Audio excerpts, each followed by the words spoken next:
அந்த காலத்தில் மாதிரி நம்ம முட்டாத்தனமாக விவசாயம் பண்ணக்கூடாது. விவசாயிகளுக்கெல்லாம் நான் ஒன்று சொல்கிறேன், விவசாயம் பண்ணுறப்ப ஒவ்வொரு வயல்லையும் நீங்கள் எத்தனை முறை உழுகுறீங்க, எவ்வளவு பணம் கொடுக்குறீங்க, எவ்வளவு களைக்கொல்லி போடுறீங்க, விதை நெல் எவ்வளோ காசு கொடுத்து வாங்குறீங்க, விதைக்கிறதுக்கு எவ்வளோ காசு கொடுக்குறீங்க, இப்படி உரம் போடுறதுக்கு, அந்த சுற்றி வரப்பு வெட்டுறதுக்கு, வாய்க்கால் வெட்டுறதுக்கு, பூச்சி மருந்து அடிக்கிறதுக்கு, ஸ்ப்ரேயர் அடிக்கிறதுக்கு, அந்த மிஷினுக்கு, இப்படி எல்லாத்துக்கும் எவ்வளோ பணம் கொடுக்குறீங்க, கடைசியாக கருதறுக்கிற இயந்திரத்திற்கு எவ்வளோ கொடுக்குறீங்க, இது எல்லாத்தையும் கணக்கு எழுதுங்க.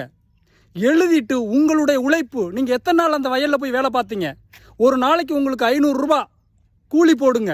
10 நாள் வேலை பார்த்தீங்களா, 15 நாள் வேலை பார்த்தீங்களா, இப்படி அந்த வயலில் எவ்வளவு வேலை பார்த்தீங்களோ உங்களோட கூலி எல்லாத்தையும் போட்டு எவ்வளோ வருதுன்னு பாருங்கள்.